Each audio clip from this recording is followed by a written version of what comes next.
So early on Friday morning, I was in my backyard looking up at the sky, and I happened to see a huge bald eagle flying directly overhead.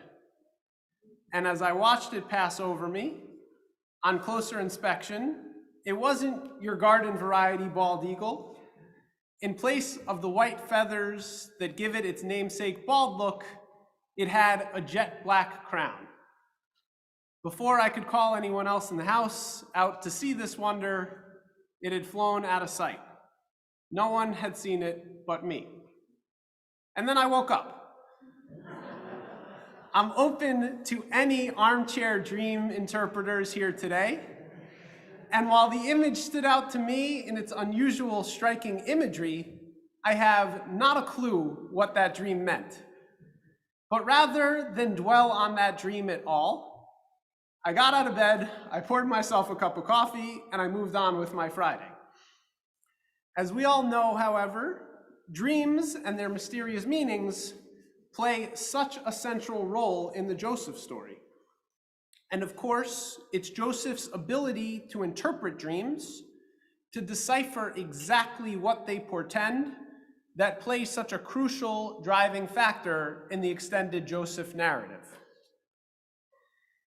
Yet dreams might seem to be a flimsy premise on which to build a great story. After all, dreaming happens when we're asleep.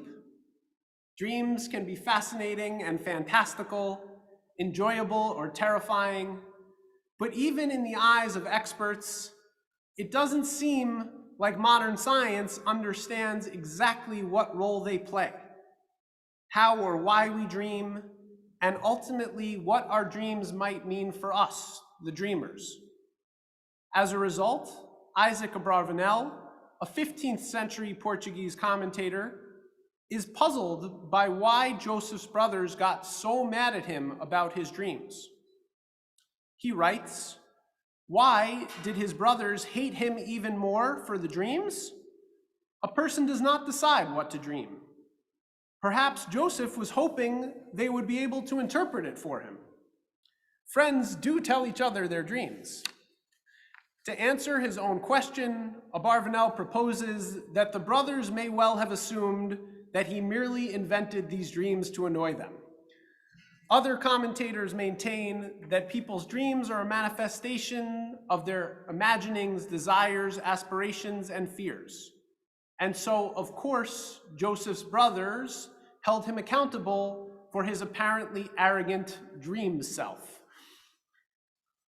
The significance and meaning that we ascribe to dreams today is much different than how our ancient ancestors would have perceived them. According to Jonathan Sarna, not only were dreams recognized as a means of divine communication, but also the predictive powers of dreams were assumed. In ancient days, if you dreamed you would win the equivalent of the local Powerball, folks assumed you were about to strike it big. These attitudes explain how Joseph, the dreamer and the interpreter of dreams, became so quickly reviled by his brothers, and also how he rose to power no matter where he found himself, in his father's house, as a slave, as a prisoner, and ultimately in Pharaoh's court.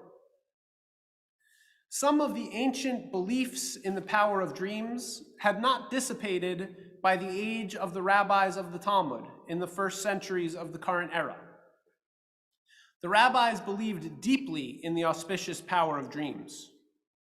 They wrote cryptically that a dream is 1/60th of prophecy, indicating a belief that there is some thread of divine influence that runs through our dreams.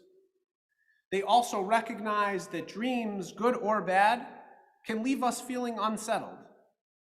And so the Talmud gives us a formulaic prayer to say after a confusing dream.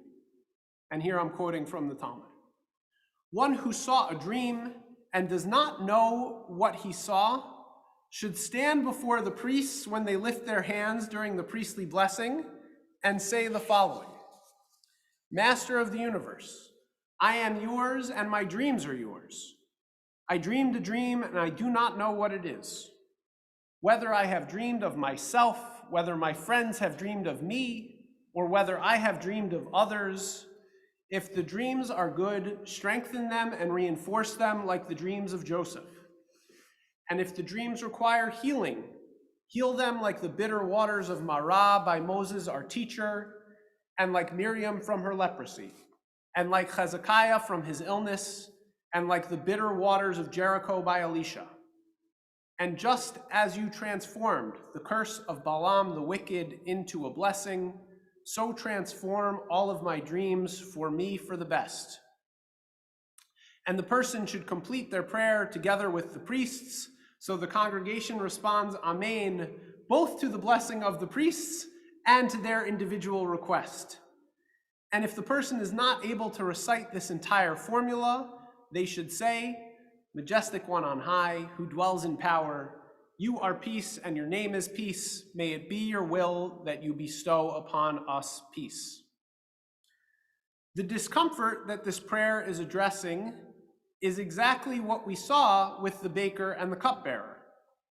The text we read this morning describes them waking up from their dreams as distraught. Joseph then addresses them, saying they appear in Hebrew, Penechem Ra'im, translated in our Chumash as downcast, but literally meaning that they had bad faces. It's basically Joseph saying, what happened? You guys look terrible. Joseph manages to remove some of that discomfort and anxiety for a moment. He turns the royal cupbearer's dream into a tale of redemption and reconciliation. And only after hearing the cupbearer's interpretation does the bread baker step forward. And it's the baker's reaction that I think indicates where the risk lies in dream interpretation. After Joseph finished telling the cupbearer about his coming happy ending, chapter 40, verse 16 reads that when the chief baker saw how favorably Joseph has interpreted, he said to Joseph, "Explain to me my dream." The baker makes a mistake. He hears his colleague's good fortune, sees the basic similarities in their dreams, and assumes that he too will emerge from his own hardship and return to his lofty station in Pharaoh's kitchens. Only then is he eager for Joseph to tell him his fate, totally unprepared for what the outcome will actually be, that in 3 days, Pharaoh will lift off your head and impale you on a pole. With regards to whether or not we should seek to interpret our own dreams, the rabbis of the Talmud state that a dream not interpreted is like a letter not read, implying that in fact, it is the interpretation of a dream that creates its meaning. I think of it almost like Schrodinger's cat. Who knows if the cat in the box is alive or dead? Who knows if a dream portends good news or misfortune? Nothing is certain until we peek under the lid of that box and ascertain that it is so. It's understandable, our desire to seek clarity, to strive to decipher the unknowable, yet in doing so, and especially when comparing our own fates to those around us, as the baker did, we actually may be inviting onto ourselves much more harm than good. Putting too much stock in our dreams, on fate and destiny, distracts us from how much power and accountability we hold in our own hands. After all, even if a dream is 1/60th of prophecy, that means that 59/60ths still lie firmly in our own control.